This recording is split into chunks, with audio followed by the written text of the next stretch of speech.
You're watching WMAR 2 News. I'm Megan Knight with your WMAR 2 News update. Early childhood education in Baltimore is getting a financial boost. Mayor Brandon Scott announcing $500,000 in grant funding to pre-K and child care programs. He says the money will go towards educating families about these programs and also helping them to sign up.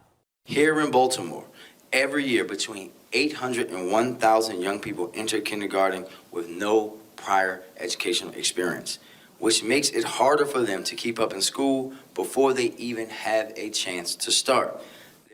The mayor also announced the city's planning department will see which vacant and underutilized city-owned properties could be repurposed for pre-K education.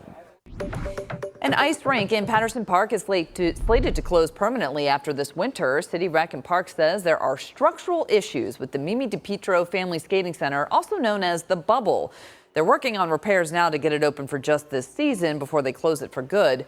A youth ice hockey team called the Baltimore Banners has called that rink home since 2003, serving kids in the McElderry Park and Elwood Park neighborhoods.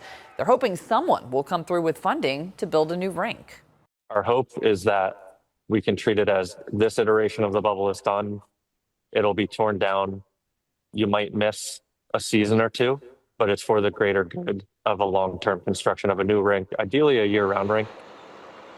So right now, the projected cost to build a new ice rink is between $5 to $10 million. Well, there are a few food giveaways today ahead of the Thanksgiving holiday. The Mixed Church and the Baltimore Dream Center are hosting two. You'll see those locations on your screen. One is in East Baltimore near Eager Park. The other's at Edmondson West High School in West Baltimore. Both go from 11 to 1. And the State Department of Public Safety and Correctional Services is hosting a turkey drive today. That'll go from 4 until 6. Next to the Calvin Scruggs Funeral Home in East Baltimore, there will also be a free market with clothing and accessories and community partners available to offer support to those in need. Well, if you have any leaves to rake or yard work to do, I suggest doing that this morning when conditions are driest, because this afternoon we have some scattered showers that will roll in. Highs today are projected to hit the mid to upper 50s. Will be even warmer tomorrow with a few lingering rain showers. Drier just in time for Thanksgiving Day, a high of 46.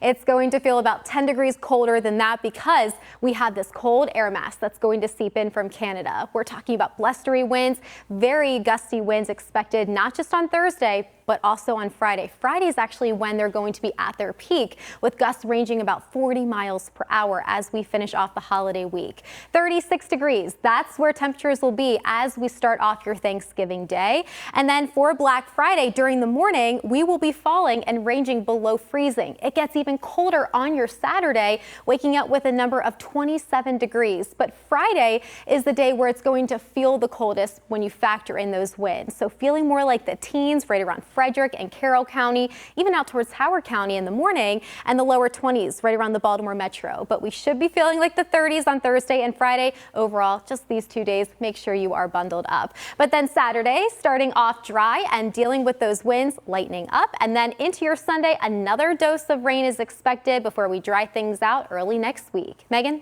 Yeah, be sure to wear all the layers, Stevie, if you plan to go watch the longest running high school football rivalry in the state on Thanksgiving, or you can stay inside your warm home and just watch WMAR Thanksgiving morning for the Brooks Financial Group annual Turkey Bowl.